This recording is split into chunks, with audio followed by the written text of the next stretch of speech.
ल आज चाहिँ हामी अब मुस्ताङलाई प्रस्थान गर्दैछौँ। के भन्नुहुन्छ दाइ? मुस्ताङको यात्रामा छौँ हामीहरू बाबाजीको हाम्रो पितृथलो छिनिक्याल छ जमसङ र डुम्बा लेक पनि हामी घुम्न गइरहेको छौँ। हामी साथी दाजुभाइको एक प्रकारको हाम्रो यो टुरमा हाम्रो पिताले पनि हामीले रक्षा गर्नुहुनेछ भन्दै छिमेकीहरूले पनि सम्झिँदै ल हामी चाहिँ अहिले चाहिँ हरिचोकमा छौँ। हामी काकाहरूसँग भाइहरूसँग एक प्रकारको यो मिठो सम्झना जीवनमा रहिरहोस् भोलि आउनु न है, होइन र काका? अनि हाम्रो फ्यामिली हुनुहुन्छ ल दाइ। हाम्रो भुवन हाम्रो प्राज्ञजी चाहिँ उता अलिकति व्यस्त हुनुहुन्छ। ल भाइ ल कस्तो भइरहेको छ? सबैजना एकदम रमाइलो भइरहेको छ नि? Okay, thank you very much. ल चाहिँ अब मुस्ताङमै भेटौँ ल।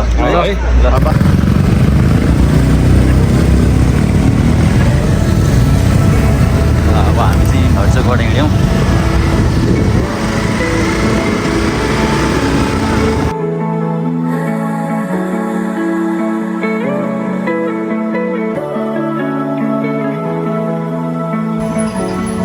अहिले चाहिँ हामी यो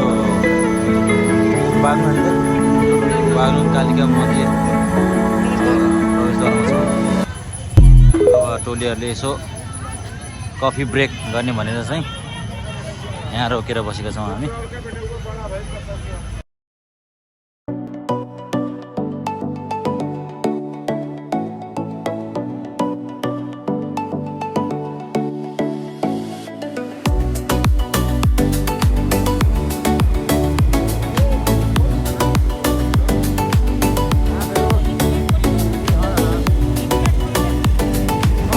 अहिले चाहिँ हामी बेनी बजारमा छौँ। एकदमै राम्रो व्यवस्थित, सानो साँग्रो भए पनि व्यवस्थित ठिक्क मिलाएको लाग्यो। हाम्रो यात्रा जारी छ। अबको आधा घन्टापछि चाहिँ हामी यो खानाको लागि विश्राम गर्नेछौँ भन्ने हामीले लगाएर होइन भाइ? अहिले चाहिँ हामी यो गलेश्वर मन्दिर भन्नेमा आइपुग्यौँ। ल हेरिसक्नु छ ढुङ्गामा तर दाइ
हामी अब खानाको लागि ब्रेक तातो पानीमा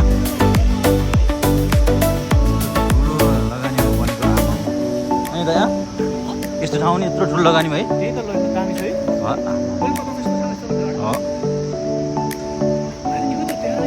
त्यही दिन ल ठाउँ हेरेको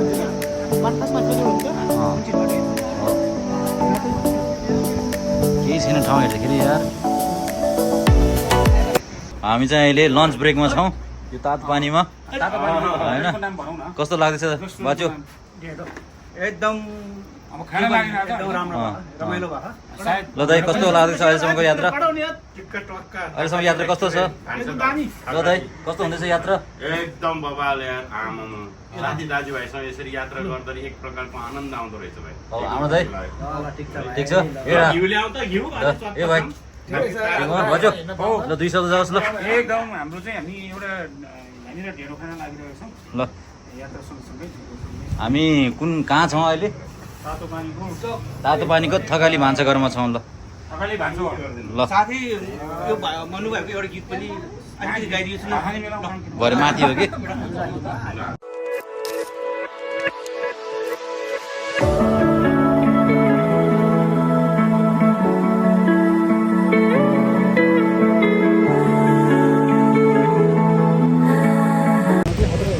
नमस्ते सम्पूर्ण साथीहरू, हामी चाहिँ यतिखेर रुप्सी झरनामा आइपुगेका छौँ।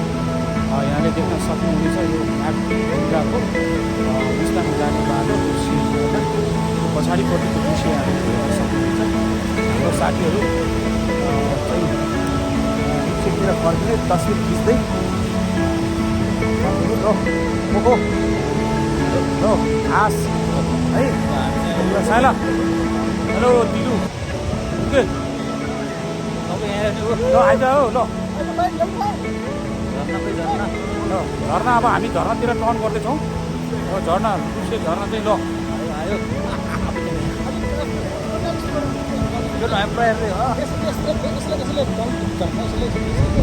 क्यामेरा उता भाइ ल है हामी चाहिँ यहाँ आइपुगेका छौँ। अब बिस्तारै हामी मुस्ताङतिर लाग्दैछौँ, मुस्ताङ जिल्लातिर।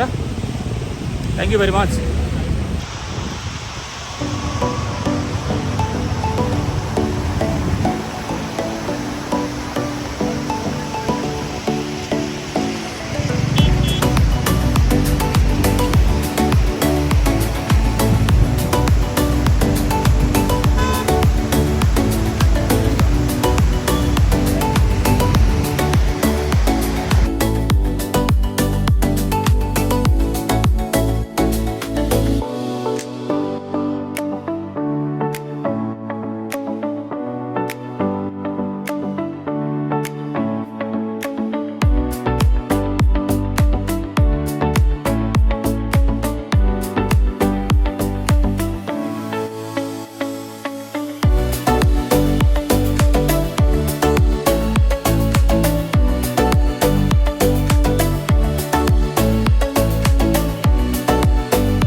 भयो तेल भयो सबै ल भयो तेल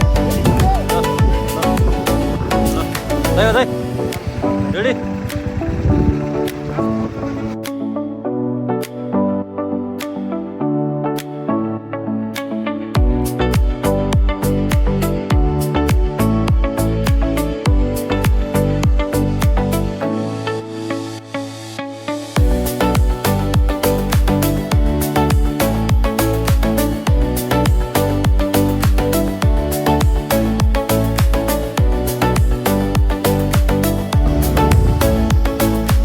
अस्ट्रेलिया युरोप क्यानाडा के भन्छ यार, किन जानु पर्यो भने त ल यस्तो छ बाटो, यस्तो छ। ल नेपाल स्वर्गभन्दा कम छ त। ल ल हेर ल ल ल ल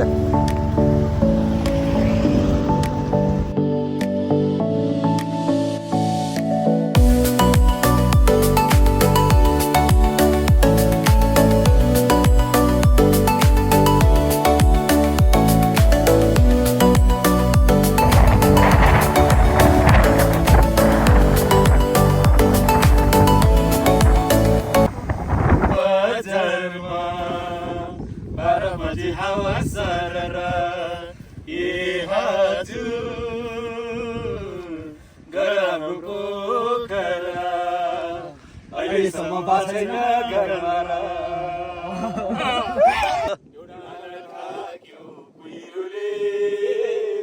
आज पनि परेन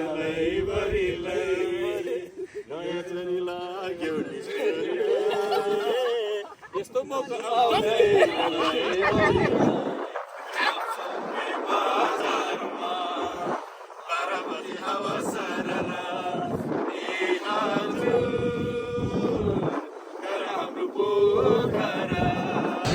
ल दिनभरिको थकानपछि अहिले चाहिँ टोलीहरू एकदम भोकाएर दुई हातले गुवाम गुवाम खाने तर्कारमा छन् है। ल ल हेर्नु हाम्रो दाइले ल भोक लगाएर आमा यार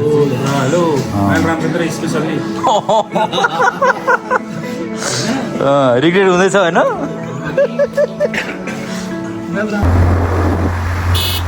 गुड मर्निङ। अहिले चाहिँ हामी मुक्तिनाथतिरको यात्रा सुरु गर्दैछौँ। हामी बिहान गएको चाहिँ 6:30 भएको छ।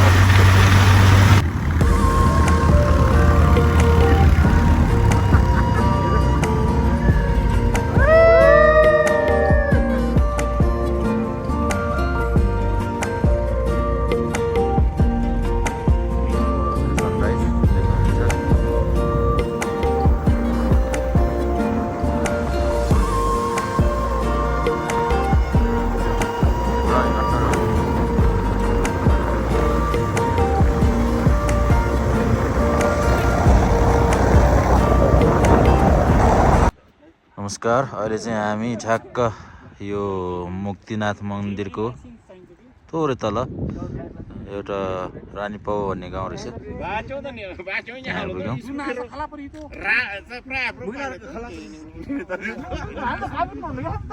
टुरहरू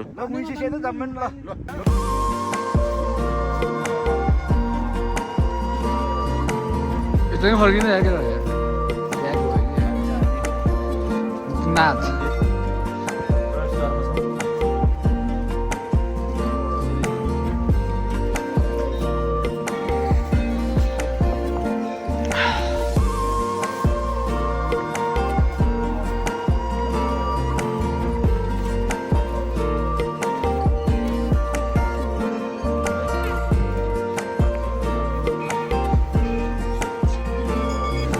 ल फाइनली आज चाहिँ हामी मुक्तिनाथ मन्दिर आइपुग्यौँ। यो विशेष गरेर हाम्रो जति पनि पाप कर्महरू छ ती कर्महरूलाई बिस्तारै हुने ठाउँ अर्थात् हामीबाट मुक्त गरिदियो भन्दा चाहिँ हामी दर्शन गर्न आउने गर्छौँ। मुक्तिनाथको मन्दिरैमा हावा चल्यो सरर 22 धारा होइन हजुर 108 हो हजुर भने जस्तै यो चाहिँ 108 धारा। यहाँ नुहायो भने चाहिँ तपाईँको सम्पूर्ण अहिलेसम्मको पापहरू चाहिँ पखालिएर पुण्य हुने एउटा धार्मिक आस्था रहेको छ यो हाम्रो मुक्तिनाथ मन्दिर। अनि यहाँबाट एकदमै राम्रो हिम श्रृङ्खला पनि देख्न सकिन्छ।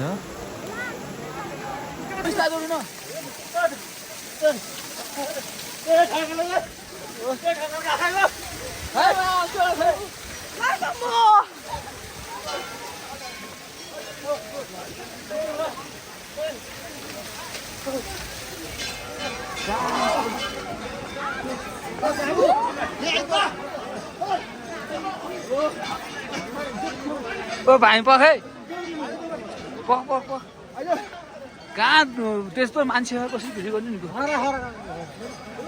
ल ल ल जाऊ जाऊ सब जाऊ ओइ भयो भयो जाऊ जाऊ टिप ओ छु छु दासमा छु हुनु भयो छु हुनु छु मोसे डुबुसे हो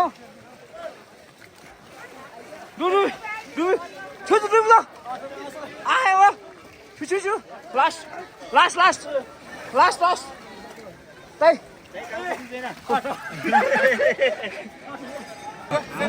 ल कस्तो भइरहेको दाइ हाम्रो दाइ मुक्तिनाथको गाह्रो गाह्रो छ। मुक्तिनाथ भगवानले सबै पाप पखालोस् सबैको रक्षा गरून्।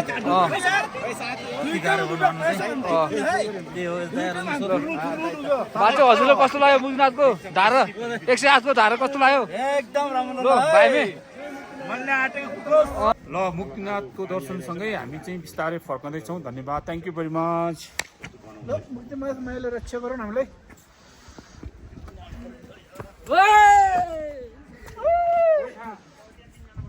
यो चाहिँ ज्वालामाई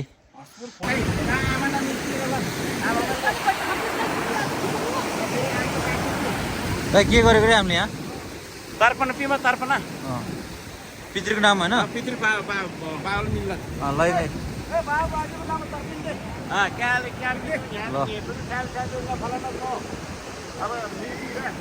अहिले चाहिँ हामी यहाँ आफ्नो पितृको नाममा तर्पण दिने ठाउँमा आइपुगेको छौँ कागबेनीको दोभानमा पितृको नाममा चाहिँ जल चढाउने रे त्यो गऱ्यो भने चाहिँ पितृहरूको आत्माले शान्ति पाउने र स्वर्गमा बास हुने एउटा धार्मिक आस्था रहेको छ। यो चाहिँ हाम्रो कागबेनीको दोभान।